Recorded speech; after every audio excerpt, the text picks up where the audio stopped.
Bertemu kembali, Saudara. Tidak hadiri pemeriksaan penyidik Polda Metro Jaya hari ini, Kapolda Metro Jaya Irjen Karyoto menyiapkan surat perintah membawa Ketua Nonaktif KPK yang juga tersangka pemerasan mantan Mentan Syahrul Yassin Limpo, Firly Bahuri. Hal itu akan dilakukan Kapolda Metro Jaya jika pada pemanggilan selanjutnya Firly kembali tidak hadir. Tak main-main, bahkan Polda Metro Jaya akan mengeluarkan surat penangkapan Firly. Kapolda memastikan kasus pemerasan Firly dilakukan profesional dan hati-hati. Kita layangkan kembali panggilan kedua berikut, sudah disiapkan surat perintah membawa. Ya, kalau itu nggak diindahkan ya pasti kita keluarkan surat perintah menangkap. Proses berlanjut. Insya Allah dari awal saya selalu hati-hati. Saya ingatkan kepada penyidik untuk profesional. Bukan karena intervensi dari saya, mereka udah ada sistem. Di sisi lain, pengacara Firly Bahuri, Ian Iskandar, melalui sambungan telepon kepada Kompas TV menyebut alasan tidak hadirnya Firly dalam pemeriksaan. Ian bilang Firly tidak hadir karena ada urusan yang sangat penting, salah satunya menghadiri pemeriksaan di Dewan Pengawas KPK. Ian menambahkan sebelumnya pihaknya telah memberikan surat permohonan penundaan pemeriksaan ke penyidik Polda Metro Jaya. Hari ini kan karena ada kegiatan yang sangat urgent yang waktunya bersamaan, jadi beliau tidak bisa hadir. Kami kemarin sudah menyampaikan surat permohonan penundaan pemeriksaan langsung ke penyidik Polda. Itu aja penjelasannya, Mbak. Permohonan penundaannya sudah kami sampaikan langsung ke penyidik Polda, sudah diterima oleh penyidik Polda dan bisa memaklumi. Kemudian hari ini banyak kegiatan beliau gitu ya. Salah satunya mungkin menghadiri pemeriksaan di Dewas. Di sisi lain, Saudara, Dewan Pengawas Komisi Pemberantasan Korupsi melanjutkan proses sidang etik dalam kasus yang menjerat Ketua Nonaktif KPK Firly Bahuri.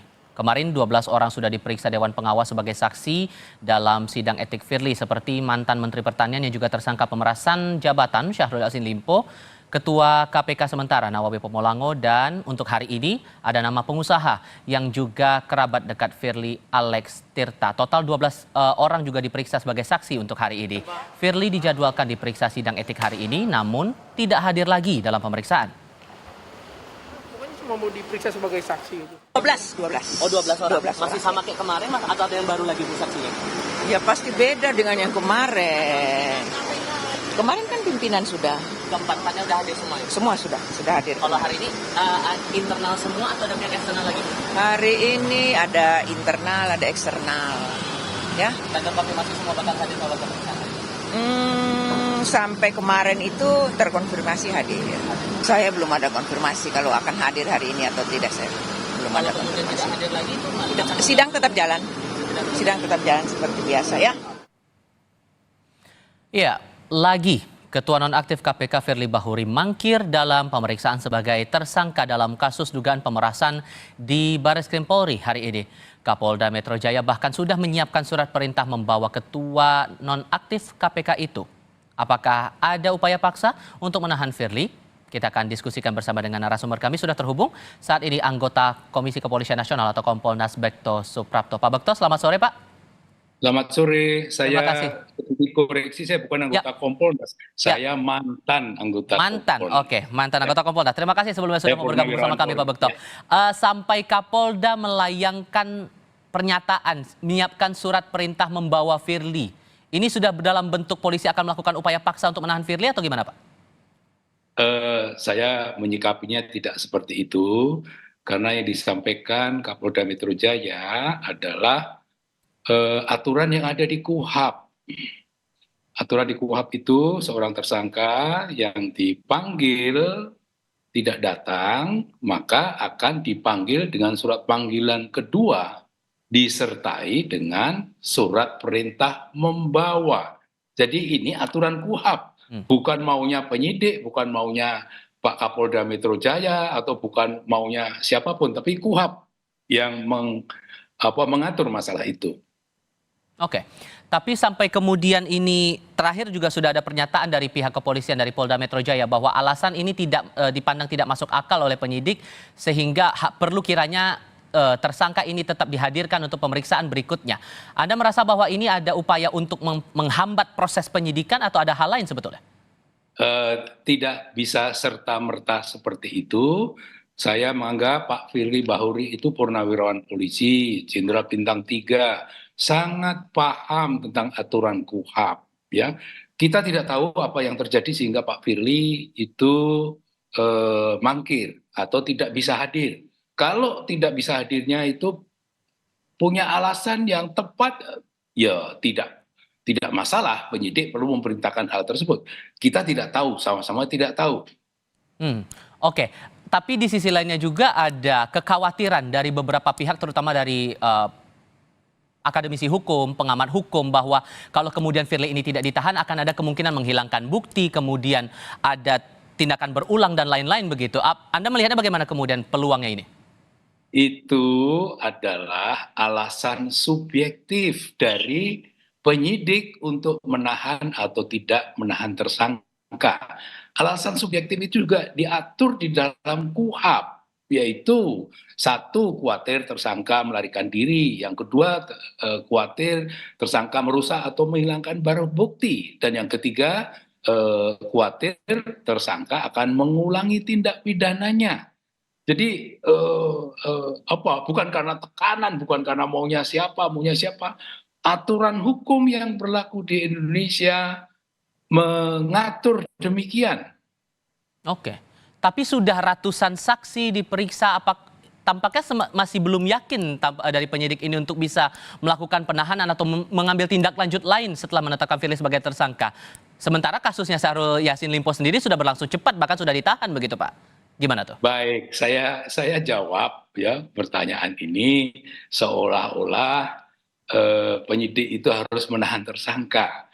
Saya sampaikan bahwa tidak ada aturan satupun di Indonesia yang mengatur bahwa tersangka itu harus ditahan. Yang ada adalah tersangka dapat ditahan. Tentu beda antara harus ditahan dengan tersangka dapat ditahan. Pertimbangan subjektif tadi itu yang menjadi pertimbangan, saya tidak tahu. Tapi saya artinya saya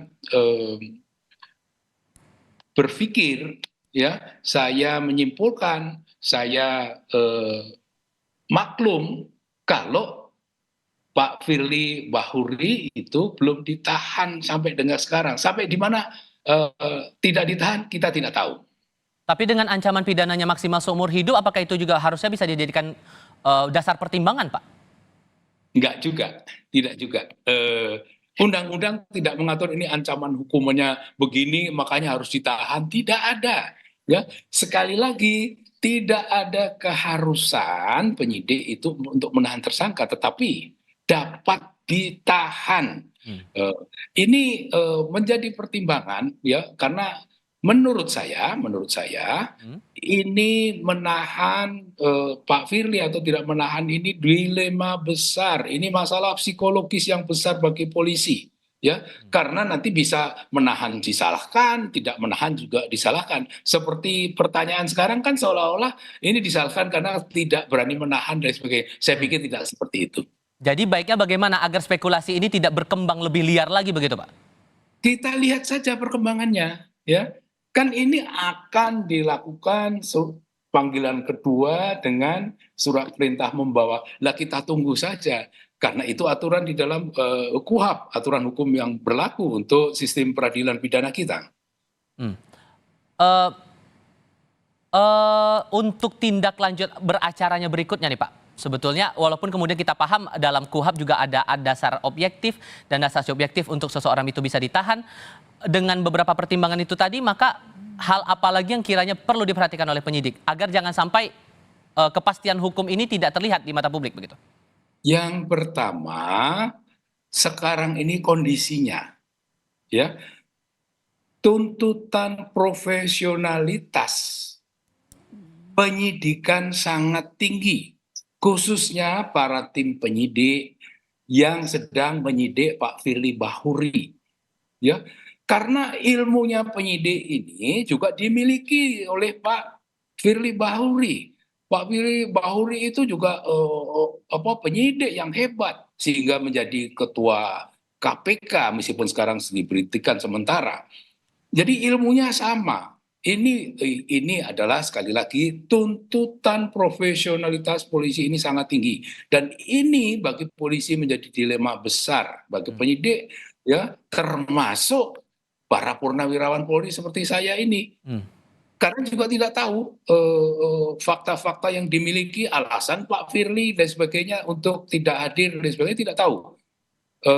Jadi kita tunggu saja. Ini kan surat perintah membawa Pak Kapolda sudah sampaikan akan segera dikirimkan disertai dengan surat perintah membawa. Kita tunggu saja. Oke, tapi Anda tadi sempat menyinggung juga masalah psikologis itu tadi. Masih mungkin nggak sampai sekarang itu tidak ditahan karena penyidik ini grogi menangani kasus Firly yang mana dia bintang 3 juga posisinya. Ya, hal itu memungkinkan terjadi atau tidak sih Pak sebetulnya? Semuanya mungkin terjadi. Ditahan bisa terjadi, tidak ditahan bisa terjadi. Kalau kita bicara tentang probabilitas kemungkinan terjadi, ya ini 50-50, 50-50 gitu kemungkinannya. Kita tunggu saja. Dan berkas juga sudah dilemparkan ke kejaksaan, tapi kemudian Firly belum juga ditahan. Menurut Anda apakah nanti bisa menghambat proses peradilannya nanti? Tidak sama sekali.